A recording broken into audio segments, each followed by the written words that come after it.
I am Amy Young. I am professor of communication and chair of the Department of Communication at Pacific Lutheran University in Tacoma, Washington. And this paper is part of an ongoing project that tries to highlight the ways in which chefs can function as public intellectuals on the topic of food and food ways and how they can influence an audience to have a different sort of value system or perspective on what we eat, where we buy what we eat, how we cook what we eat, and how we celebrate and maybe celebrate more things that are more local and interrupt modern industrialized agriculture. So this paper is on Chef Sean Brock, who is most famous probably for his low country food in Charleston, and has more recently moved to Nashville and opened up a series of places that are celebrating his Appalachian roots. So it begins in the dirt. I take the stuff with me to the gardens. You start to think more deeply about the process of food itself.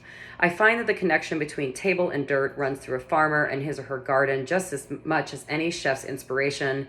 Authentic food must engage its geographic culture. It must reflect a way of life.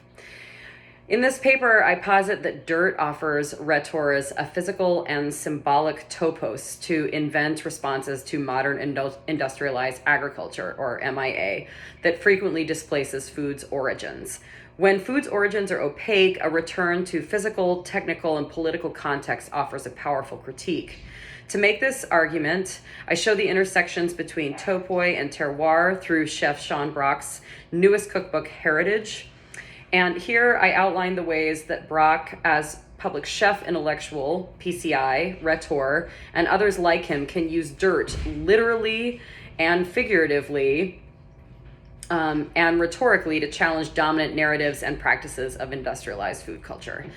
This paper reconsiders both terroir and topoi as not only symbolic but as material, and in doing so, I uncover a productive line of argument in response to industrialized food. Chef Sean Brock grew up in Appalachian, Virginia. Wise County, as he describes it, looks almost identical to the geography of the film Coal Miner's Daughter.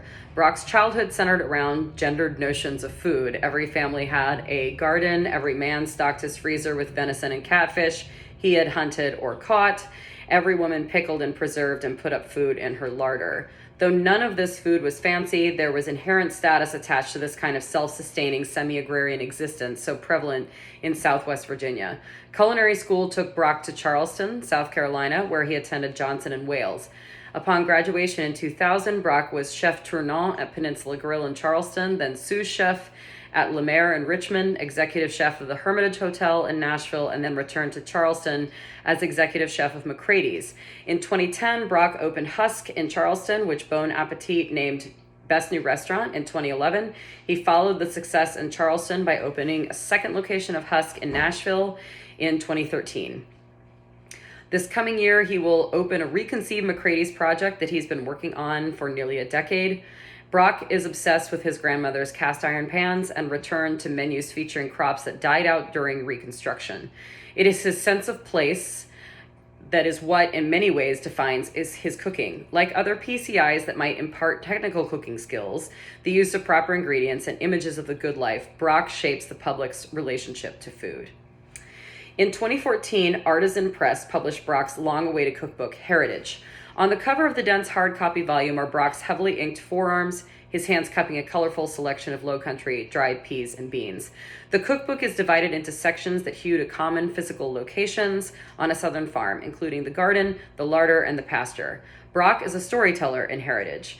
The book opens with his own family story that roots him steadfastly in the South and as a student turned practitioner of time-honored Southern foodways. Shelling peas and beans with his grandmother under an old oak tree, planting and harvesting cabbage to make mixed pickles, a kind of southern kimchi, smoking a ham and hanging it in the dark basement larder. Photographs capture both individual ingredients and finished dishes significant to the Low Country. Brock gives considerable real estate and heritage to local farmers, food historians, and small batch producers from whom he sources whatever he cannot grow himself in the restaurant's extensive gardens. Interspersed in the narrative and cultural histories and highlights of local growers and producers are some of Brock's favorite recipes to showcase low country ingredients and foodways. The recipes are not by any means an afterthought, but unlike most cookbooks, they are also not the primary focus of this book. Heritage is an unabashed and earnest rendering of dirt, what low country farmers and producers plant, grow, raise, and harvest, and the culture tied to that very particular plot of land.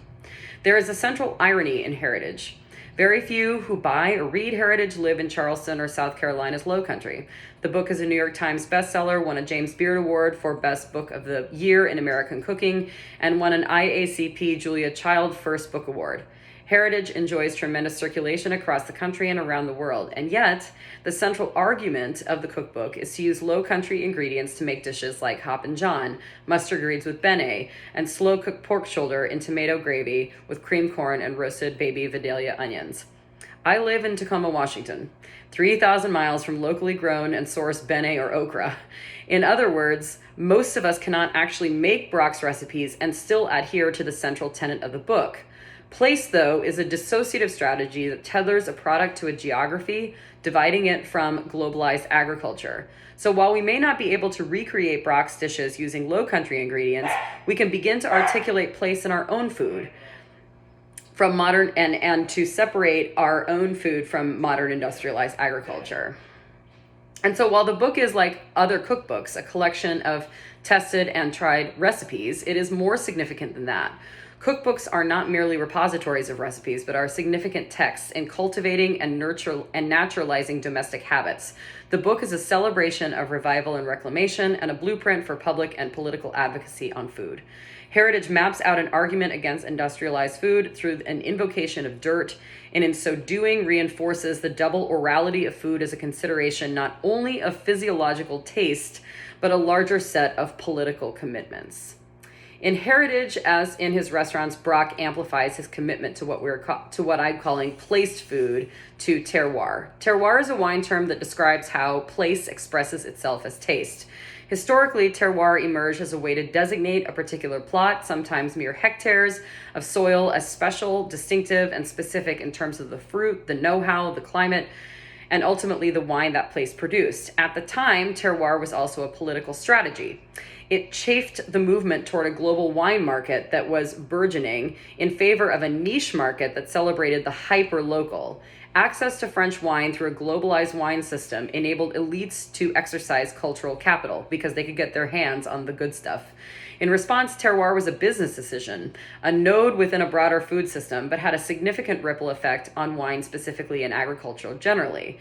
Yet terroir itself is an act of polyvalent invention. It originated from a protectionist sentiment by French winemakers, but both its history and its potential is beyond the capitalist reach of modern industrialized agriculture. Terroir is a dirty rhetoric. It is about literal dirt, but it is also about an often dirty and fraught history of a region and place, and it is about invention, production, consumption, and circulation, all rhetorical concerns. Brock's focus on terroir offers a physical topos or site of invention to critique the dislocating forces of industrialized food. Brock's Heritage, whether or not entirely intentional, responds to the two predominantly procurement trades in food culture, unplaced and placed. The unplaced approach to food that underlies industrialized agriculture starts with ingredients, irrespective of geography or season, and scours the globe for them. Unplaced food comes from a logic of industrialized agriculture that says all food is the same, that Cabernet Sauvignon grapes from Sonoma are the same as Cab Sauv from Bordeaux. In the global territory of anywhere, it becomes increasingly difficult to create and even enforce regulations. Biodiversity is undermined, air and water quality are tainted, climate change is accelerated, and unethical working conditions are spread. The other culinary trend moves toward place. Placed food celebrates foraging, seasonality, and a farm-to-table ethos applied to growing, harvesting, cooking, and serving food. This approach suggests that the more physically proximate and seasonably appropriate ingredients are the best. Such an approach weaves together a sense of taste with place. The argument that Brock is doing is that he's drawing on symbolic and material resources from the Low Country to introduce distinctions that make it difficult to impossible to say that all food is the same, and thus interrupts the assumption that food can be easily exchanged with one another. Okay, so topoi. In classical conceptions of argument, topoi, or commonplaces, are stock formulas rhetors use to advance a standpoint. Aristotle tells rhetors to select the grounds from which he should make his attack. Secondly, he must frame them, arrange them one by one to himself. Thirdly, and lastly, he must proceed actually to the other party. In short, topoi are where speakers go to invent, rationalize, create doubt, or advance a case. Topoi have been conceptualized as a fruitful conceptual ground of discovery, emerging through engaged agonisms and generated through collective intelligence. I focus on two features relevant to the conversation on Brock's terroir: the distinction between general and specific topoi and their corresponding locations. So as a source of invention, Aristotle conceived of topoi as both general, konoi topoi, and particular, idioi topoi. Generalized topoi are lines of argument that apply equally to questions of right conduct, natural science, politics, and many other things that have nothing to do with one another. So these commonplaces are applicable across rhetorical contexts and include places like more or less likely, consistency of motives, and analogies. These lines of reason are broadly applicable to many rhetorical situations. Particular commonplaces are, on the other hand, entirely context dependent, or as Aristotle understood, particular to certain discourse communities. Carolyn Miller further specifies particular topoi represent points of connection between reasoning and the particularities of practical situations. Okay, so in discourses about food and rhetoric, we might invoke topoi then like local or soul food.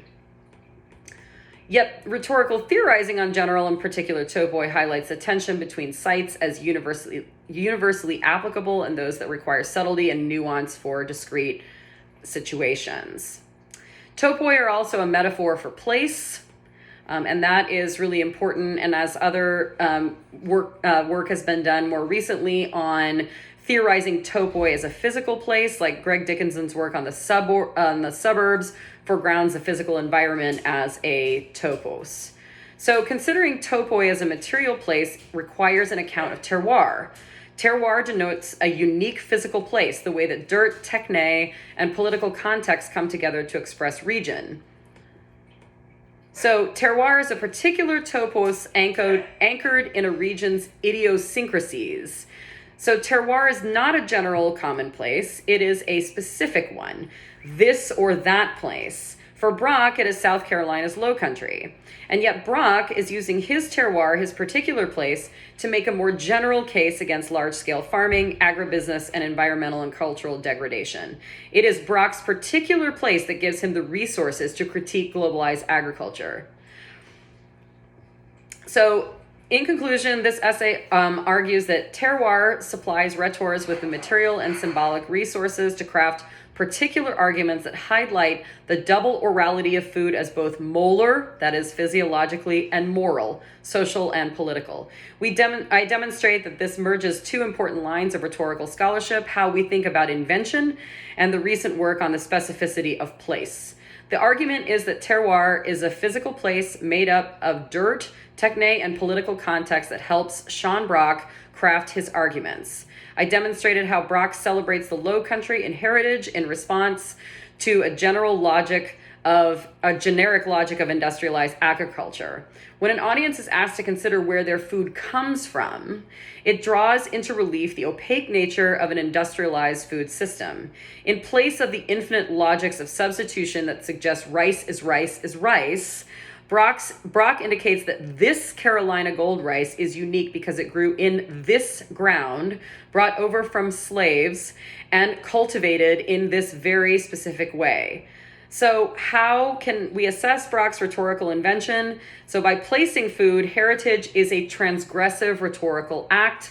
It operates as a tactic, one designed to temporarily interrupt the way that we think about food.